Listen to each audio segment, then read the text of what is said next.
আমৃত্যু আমার ভিজিট ৩০০ টাকাই থাকবে, এমন মন্তব্য করেছেন ডাক্তার এজাজ।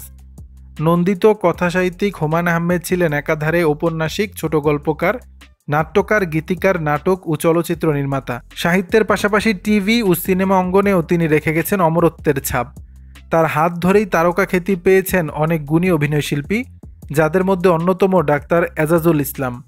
হুমায়ূন আহমেদের সঙ্গে কাজের অভিজ্ঞতা জানিয়ে ডাক্তার এজাজ বলেন, নাট্য জগতে তিনি এমন এক নক্ষত্র ছিলেন যে তার শূন্যস্থান কখনো পূরণ হবে না। স্যার যেভাবে নাটক লিখতেন ও পরিচালনা করতেন, এখনও এ পর্যায়ের কাছাকাছি কেউই নেই। বর্তমানে আসলে ওই ধরনের নাটকও হয় না। দর্শকের মধ্যেও একটা পরিবর্তন এসেছে। ব্যক্তি হিসাবেও তিনি ছিলেন অসাধারণ মানুষ। শুটিং ও এর বাইরে একই রকম মানুষ ছিলেন। অভিনয় শিল্পীদের বাইরেও তিনি একজন চিকিৎসক। তাকে সবাই গরিবের ডাক্তার বলেও জানে। বিষয়টি বেশ উপভোগ করেন উল্লেখ করে তিনি বলেন, অনেকেই আমাকে বলেন আমি কেন আমার ভিজিট ৩০০ টাকার বেশি করছি না। আমার স্টাফরাও আমাকে বলে আমার জুনিয়র ডাক্তাররাও আমার চেয়ে বেশি ফি নেয়, আর আমি বিশেষজ্ঞ হয়েও ভিজিট কম।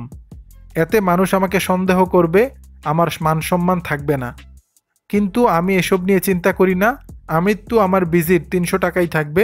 দর্শক, বিষয়টি নিয়ে আপনাদের মতামত জানাবেন নিচের কমেন্ট বক্সে।